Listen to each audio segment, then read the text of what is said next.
बुद्धं शरणं गच्छामि।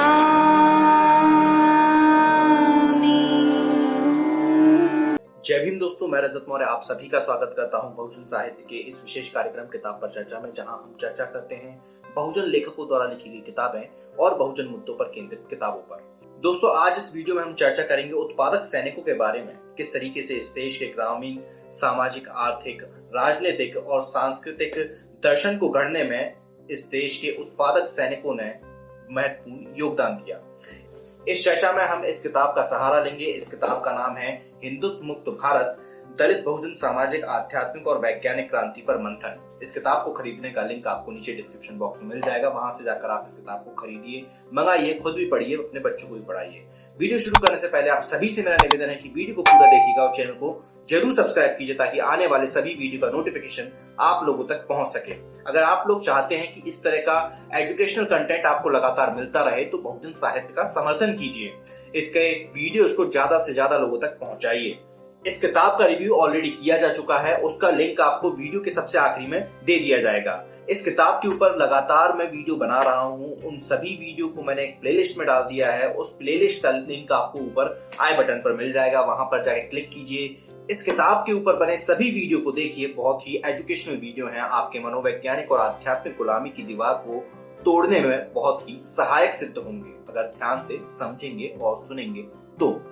उत्पादक सैनिक इस किताब का तीसरा चैप्टर है और इसमें कांचालय जी लिखते हैं, अपनी यात्रा में हमने मड़िगावाड़ा पार करने के बाद तुरंत ही मालावाड़ा, महाराष्ट्र में महार, सभी उत्तर भारतीय राज्यों में समान जातियां हैं। मालावाड़ा को मड़िगांव, अछूते जैसे ही हिंदू धर्म ने उन्हें नाम दिए हैं। मड़िगावाड़ों की ही तरह ये भी सामाजिक फासलों पर रहते हैं। मालाओं ने जो सदियों से अछूत माने जा रहे हैं, हमारी ग्रामीण, सामाजिक, राजनीतिक, अर्थव्यवस्था, संस्कृति और दर्शन में कैसे योगदान दिया है। हालांकि उन वर्णों, कथनों जिन पर माला सामाजिक विमर्श निर्मित है, पर विचार करने से मालाओं के एक ऐसे समुदाय के रूप में पुनर्सृजन की संभावना है जो गांव की व्यवस्था को कायम रखने, उसकी स्थिरता व विकास से संबंधित सभी क्रियाकलापों, मसलन गांव की सुरक्षा, कृषक, उत्पादन तथा बुनाई में संलग्न था।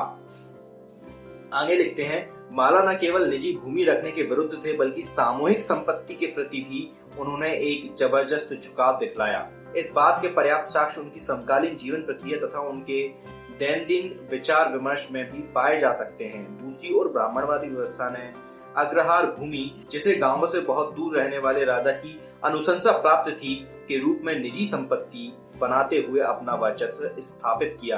आश्चर्यजनक रूप से ब्राह्मणवादी ग्रंथों ने आध्यात्मिक तथा कानूनी तौर पर ब्राह्मणों को किसी भी मात्रा में संपत्ति रखने की मंजूरी दे दी और उन्हीं ग्रंथों ने भूमि तथा श्रम का एक उत्पादक सहयोग बनाने वालों के संपत्ति के अधिकार को नकार दिया। माला जीवन पद्धति बताती है कि आरंभिक ग्रामीण अर्थव्यवस्था उनकी रचनात्मक संलग्नता के कारण संचारात्मक हुई। इसी शुरुआती ग्रामीण अर्थव्यवस्था में प्रतिबद्ध लोगों के एक समूह की जरूरत थी जो निर्दिष्ट सीमाओं की रक्षा कर सके। भूमि व फसल पर दूसरों की दावेदारी एक दृष्टिकोण, जिसकी जगह सामूहिकतावाद के दर्शन में रही है, को रोक सके। ऐसा लगता है कि माला वे लोग थे जिनके पास प्रकृति तथा प्राकृतिक सत्ता से लगातार पारस्परिकता के चलते खेती बाड़ी की प्रक्रियाओं तथा इस तथ्य की एक समझ विकसित हो गई थी कि इस पूरी प्रक्रिया में प्रकृति के विरुद्ध एक सामूहिक प्रयत्न की आवश्यकता थी। सभी मनुष्यों की बनस्पत प्रकृति के विरुद्ध लड़ाई जीतना कहीं अधिक कठिन था। उन्होंने समझ लिया कि प्रकृति के विरुद्ध लड़ाई जीतने की अकेली अनिवार्य शर्त मनुष्यों की सामूहिकता थी। दूसरे टॉपिक में, इसी चैप्टर के एक टॉपिक में, ग्रामीण सैन्य स्वभाव में लिखते हैं कांचालय जी, गांव के निर्माण में एक सुरक्षा तंत्र की जरूरत थी। शुरुआत में संभवतः इस तंत्र का मकसद घातक पशुओं से गांव तथा मानव समूह की रक्षा करने का था। यह संभवतः बहुत समय बाद आर्य हमलावरों की भारतीय भूमि पर चढ़ाई के बाद आक्रामक ब्राह्मणवादी ताकतों से उत्पादक गांवों को बचाने के लिए एक तंत्र के तौर पर विकसित हुआ। सुरक्षा की जिम्मेदारी माला समुदायों के कंधों पर थी। ब्राह्मणवाद और मालाओं के बीच घोर शत्रुतापूर्ण संबंध, जिसमें माला नृशंसता पूर्वक समाज की सबसे निचले पायदान पर धकेल दिए गए और अछूत घोषित किए गए। इस इतिहास का एक सूचक है जिसकी जड़ें संभवतः ग्रामीण व्यवस्था को ब्राह्मणवादी हमलों तथा गति पकड़ते उनके उत्पादक विरोधी दर्शन से बचाव करने के मालाओं के आरंभिक निश्चय में है। अन्यथा एक संपूर्ण कृषक समुदाय जिसकी पहचान आज भी कृषि से जुड़े श्रम के इर्द गिर्द बरकरार है के अस्पृश्यता तक के घटाव को कोई कैसे समझ सकता है। ब्राह्मण ग्रंथों द्वारा चमड़े के काम के इर्द गिर्द धार्मिक अपवित्रता के सिद्धांत को गढ़कर मणिगा अस्पृश्यता को न्याय संगत ठहराया गया था। तर्क के लिए यह मान लिया जाए कि चमड़े के काम में ऐसी अपवित्रता सचमुच थी।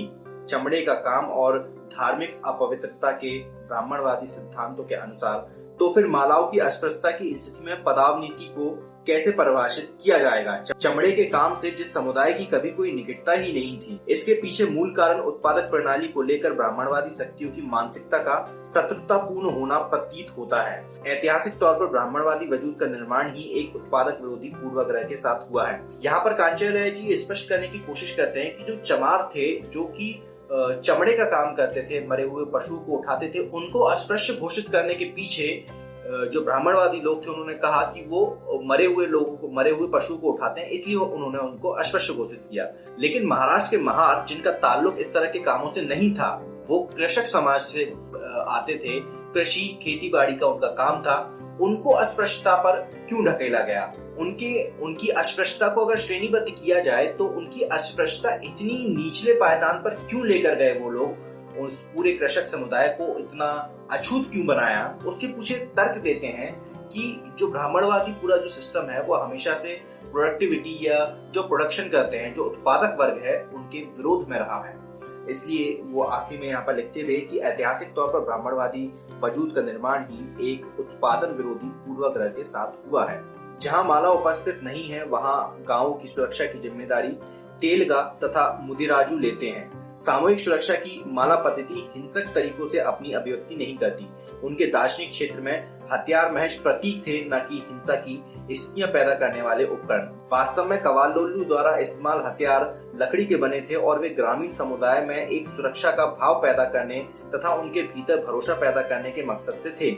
1956 के बाद तेलुगु क्षेत्र में मालाओं तथा महाराष्ट्र के महारों द्वारा बौद्ध धर्म के लिए प्रदर्शित उल्लेखनीय प्राथमिकता उनकी समतावादी व हिंसा विरोधी संस्कृति का प्रतिबिंब है। कारा कट्ठी लाठी बचाव का एक हथियार, साथ ही सेवा का एक उपकरण दोनों हैं। इसके एक छोर पर दोहरी धार का चाकू होता है जो कि सामान्य लाठी को कट्ठी कर्रा अथवा वर्षा नामक एक घातक हथियार में बदल देता है, जो भेद कर और पीट कर दोनों तरीके से मार सकता है। वर्षा का इस्तेमाल पानी का बराबर बहाव सुनिश्चित करने हेतु सिंचाई नहरों की सफाई में भी किया जाता है।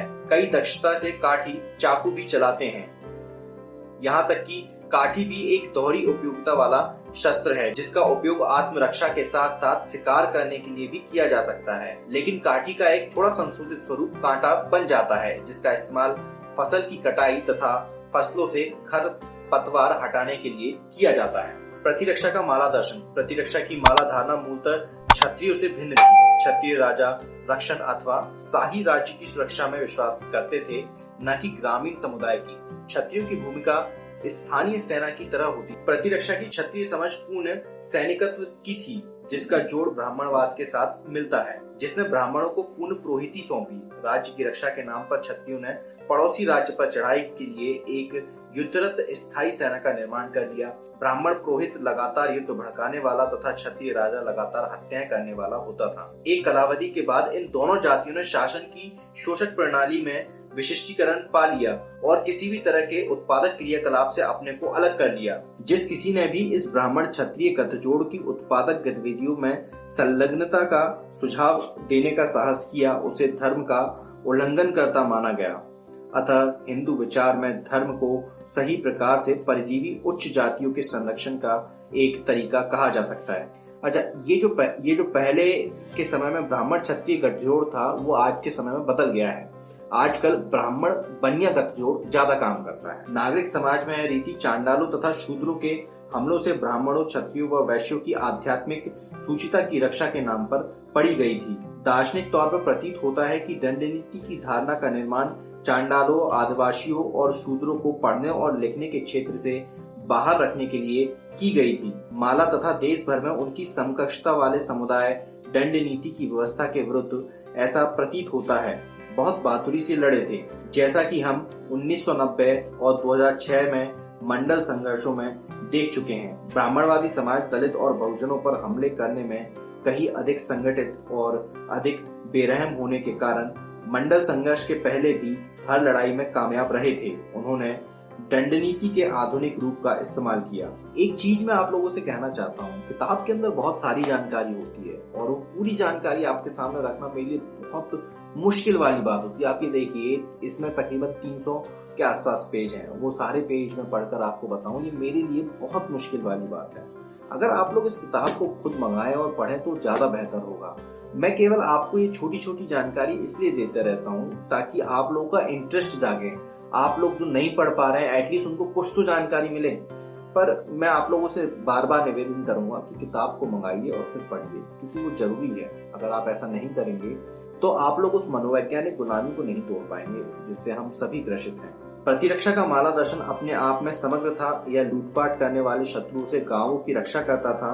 यह खेलों और व्यायाम की एक संस्कृति के निर्माण में विश्वास करता था। ऐतिहासिक तौर पर गांवों में ब्राह्मणवाद के सशक्त प्रवेश के साथ ही सभी ऐसे क्रियाकलाप अछूत घोषित कर दिए गए, और जब ब्राह्मणों ने मांस के उपभोग, खास तौर पर गौमांस को हिंदू विरोधी अछूत सांस्कृतिक दर्शन बताकर शाकाहारवाद का अभियान चलाया तो भारत में उच्च ऊर्जा का अवसान शुरू हो गया। दलित सूत्र विचारधारा इसके विरुद्ध लड़ी, लेकिन प्रचार के मुख्य शस्त्र शिक्षा के अभाव में वे संघर्ष हार गए।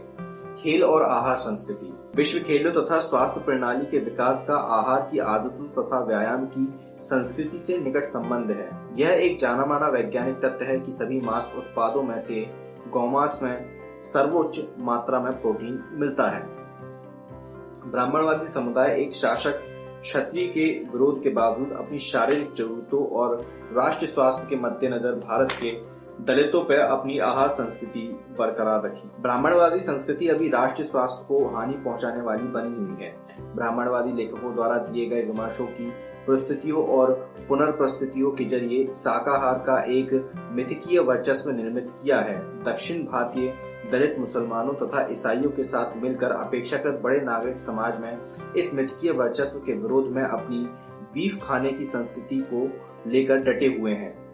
संपूर्ण भारत को पूर्ण और शक्तिदायक आहार संस्कृति के इस तरीके की ओर लौटने की जरूरत है। इस प्रक्रिया को दलितीकरण के तौर पर समझा जाना चाहिए। यह दलितीकरण ही है, न कि संस्कृतिकरण, जो सभी क्षेत्रों में भारत के विकास के लिए श्रेष्ठ प्रक्रिया है। मार्शल कलाओं की दक्षता हासिल करने के बाद, क्योंकि ऐसी कलाएं उनके दिन प्रतिदिन के श्रम में सन्निहित थीं, मालाओं को ब्राह्मण क्षत्रिय समुदायों ने अस्पृश्यता में धकेल दिया। कुछ युद्ध कौशलों में माला दक्षता के विकास को उच्च वर्ग के हितों के लिए बुरा और नुकसानदेह समझा गया, इसलिए उन्होंने हर जाति को एक परिधि के अंदर सीमित करने का निश्चय किया। कोई भी समुदाय अपनी परिधि विशेष की सीमा से बाहर नहीं जा सकता था। दलितावाड़ा और उसकी आसपास फैली कहानियां दर्शाती हैं कि उन्होंने दार्शनिक स्तर पर अपने दलितवाद को बचाए रखने के लिए हर रोज लड़ाई लड़ी। तेलुगु क्षेत्र में जामवंत और बैतला की कहानियां इस संघर्ष के ज्वलंत उदाहरण हैं। समान रूप से जनजातीय युवा एकलव्य को बाण विद्या में पारंगत होने के कारण सजा के तौर पर अपना अंगूठा काटना पड़ा था। भील निधु एक मडिगा और कटम राजू की सेना के सेना अध्यक्ष ने खड़ग टिक्काना एक ब्राह्मण को पराजित किया था, लेकिन इतिहास की किताबों में खड़ग टिक्काना का नाम ही एक नायक के तौर पर लिया जाता है। यह ब्राह्मणवादी इतिहास लेखन का द्वेषापूर्ण षड्यंत्र है। हिंदू देवता नायक हो जाते हैं क्योंकि वे हत्या करते हैं, लेकिन एक दलित जो युद्ध में एक ब्राह्मण को पराजित करता है, नायक समझे जाने लायक नहीं है। इस प्रकार सत्य इस तरह के ऐतिहासिक लेखन का शिकार हो जाता है। माला चोरी छिपे पढ़ना लिखना सीखकर कई तरीकों से ब्राह्मणवादी आध्यात्मिक घोषणाओं के विरुद्ध गए।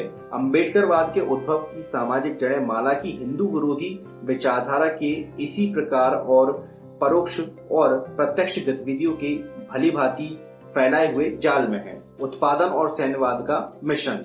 हालांकि माला की मुख्य सामाजिक राजनीतिक गतिविधि के रूप में सैन्यवाद जारी रहा, उनकी वर्तमान कौशल संरचना दर्शाती है कि वे कृषि का भी एक समृद्ध ज्ञान रखते हैं। इस बात को इंगित करने के पर्याप्त साक्ष्य हैं कि कृषि की प्राचीनतम तकनीकों को विकसित करने में माला भी शामिल थे, इसलिए वे कृषक श्रम की एक जाति समझे जाते हैं। ग्रामीण अर्थव्यवस्था के अस्तित्व में आने के बाद जमीन के एक ही टुकड़े पर बार बार अन्न उगाया जाना था। इसमें जमीन की उर्वरता की वृद्धि के लिए खाद्य के रूप में इस्तेमाल की जाने वाली सामग्रियों के पद्धतिबद्ध अध्ययन की आवश्यकता थी। माला स्त्रियां फसलों के बीजारोपण, रोपण, निराई और कटाई में दक्ष थीं। वास्तव में प्रारंभिक ग्रामीण बसाव पूर्णतः उनके कौशल पर निर्भर था। मिट्टी, बीज संबंध और भैंसों, बैलों, गायों और अन्य पशुओं का जमीन जोतने के लिए इस्तेमाल का ज्ञान ब्राह्मणवादी लिखित ग्रंथ या उनकी विचारक परंपरा में नहीं उपजा है।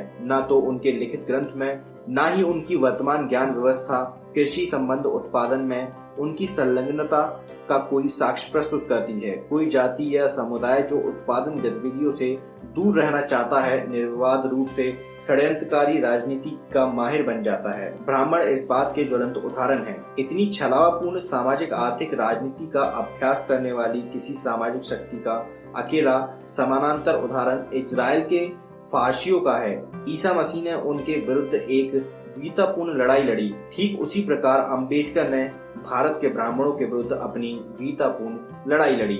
एक मुहावरा प्रचलित है कि माला के हाथ मिट्टी को सोना में बदल देते हैं। यह कृषि प्रक्रिया में जो मानव जाति की रक्षा के लिए कितनी महत्वपूर्ण थी, माला केंद्रितता की ओर एक संकेत है।